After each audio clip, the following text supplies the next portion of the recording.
Всеки, който е влизал във Фейсбук, знае, що за новини има там. Тези новини във Фейсбук са най-глупавото нещо, което съм виждал през живота си. Наистина. Не съм сигурен кой точно измисля заглавията на тези новини и също така откъде по дяволите ги намират. Наистина, откъде намират тези новини. На мен за тези 30 дни, 30 клипа ми отнемат цялото време на света да успея да намеря някаква забавна новина. Тия пичове качват по 10 на ден. Не ги бърка. Според мен, примерно, ChatGPT ги измислили. Не съм много убеден какво точно се случва, но просто няма как това да е истина. Един от главните виновници за тази простотия е страницата само за тинейджери във Фейсбук. Обещавам ви, тези новини са за всичко друго, но не и за тинейджери. По дяволите една от новините е, че маслото у нас е двойно по-скъпо, отколкото в Германия. Случайно да знаете тинейджерите от какво се интересуват в днешно време? Не и от масло. Следващата новина е, че Жоро Игнатов живее в лукс. Сега, това е хубава новина за тинейджери, тъй като Жоро Игнатов е икона. Но когато натиснете линкът в описанието, излизате в Newsbull, където има 1 милиард адове, някакви простотии и лекове домашни за всякакви неща. Но това, което няма, е снимка на къщата на Жоро Игнатов. Защо по дяволите няма снимка? Тук забравям за всички идиоти, с които живота ми ме среща, сподели Игнатов. Жоро Игнатов натиска мръсните хейтери. Найс! Служителка на хотел сипва белина по храната на шведска маса.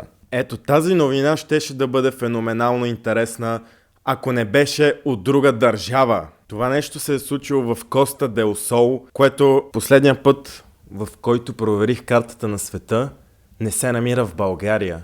Сега ясно, че има новини от целия свят, които са интересни и така нататък, но този кликбейт ме кара да си помисля, че някой примерно тук на Слънчев бряг отива и сипва някакви простоти в храната на хората и ги натравя. А не, че това се случва някъде си рандъм в някаква рандъм държава. Ако имате пъстри очи, трябва да знаете тези много важни неща, които ви отличават от другите хора. Очите са прозорец към душата. И това не е само клише, а истински факт. И тук влизат в гигантски подробности, че ако твоите очи са пъстри, ти си мил, весел, добродушен. Май не са виждали серийни убийци с пъстри очи или примерно моята бивша, която ме биеше всеки ден. Прекрасни всеотдайни родители, добри съпрузи. What the f***? Какво се случва с тези новини? Сега искам просто да отворя една от новините, която мисля, че е най-интересна и много дълбоко да вникнем в нея. Защото може би просто сега избирам някакви рандъм новини и просто нацелвам грешните. Затова нека да дадем шанс на една от новините, да видим реално какво се случва в този сайт и дали нещата, които казват, са интересни, истински и дали тези новини са реална новина или е просто ChatGPT измислен булшит. Ето тази новина. Откриха кокаин в кашон с банани. От сега имам предикшън. Това няма да е в България. Просто някакъв пичага, който е пренасял кокаин, ще си го е забравил в кашона с банани. И сега това ще бъде новината. В 7 берлински супермаркета и в 4 магазина бяха открити пакети с кокаин в кашони с банани. Започваме ударно. Както ви казах, няма това да е в България. Тук все пак никой не би си го забравил в кашон с банани.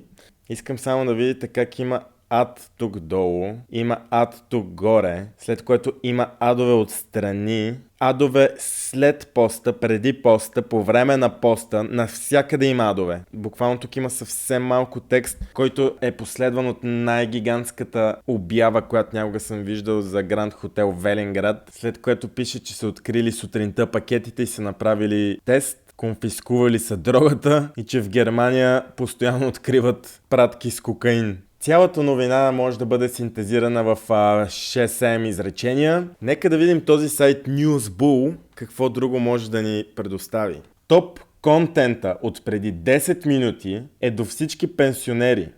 Това е публикувано в Facebook групата само за тинейджери. Опа, намерих човека, който е написал тази простотия. Даниел Каменов. Достоверен източник на информация и задълбочен коментатор на актуални събития. Даниел работи неуморно за да предоставя на читателите си най-актуалната и надежна информация. Това буквално, ако му заменим фамилията с Лачев, е наистина определение за мен. И аз също работя неуморно, за да ви представям тези клипчета всеки ден. За следващите още 5 дни или 4 дни, не знам колко остават. Най-топ новината, която беше преди 10 минути, а сега е преди 5 минути поради някаква причина. Явно сме пътували в бъдещето до сега. Топ новината общо взето е, че предстои тежка зима за пенсионерите и колко пари ще трябва да плащат за ток. Хубавото е, че сме почти в края на януари и то зимата мина. Ако имате 200 лева, утре ще имате 3700. Проверете. What the f... Милионерка от Варна показа как печели 200 лева на ден. 200 по 30, 6000 по 12. Демек изкарва 72 000 лева на година. Буквално ще й трябват 14 години, за да станете милионер, ако изкарвате 200 лева на ден. Но в България има и един новинарски канал, който е много скандален. А именно News24. News24 дори ми коментира едно от видеята. Хайде, по-скандални от нас няма. Хи-хи. При което аз казах, че what the fuck, нали не е проблем, че ви откраднах едно от видеята.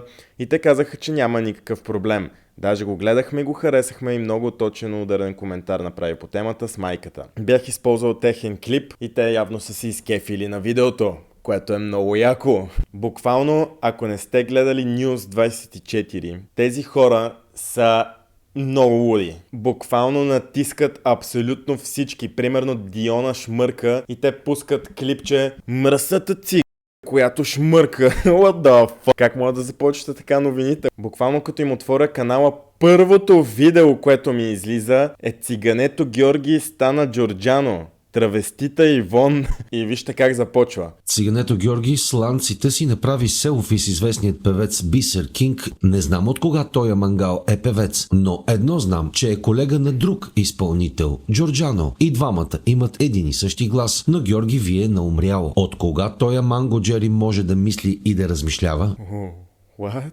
Огромни са тези хора. Огромни наистина. Не знам дали използват AI за гласа си или това е истински човек и истинския му глас. Но вау! News24, ако гледате този клип, нека да направим колаборация. Може ли да участвам в някой от вашите видеа и при нас да го озвуча? Мръсни прасета набиха момче от Кръстова вада. Ставам ли за озвучител на ваш клип? Буквално новините в България са скандално зле. Аз даже едно време пусках фейк нюз. Имах си собствена страница дори. Казва се Bulgarian News. И качвах неща от сорта на полицай преби жена си без да иска на протеста и после прати снимка на любовника си. Шеф на махала край София принтира пари със свой портрет. Куче Ултрас наръга стопанина си в кръка, защото е фен на ЦСК. Новия щам на коронавирус превръща заразените в джендари, съобщиха от БАН.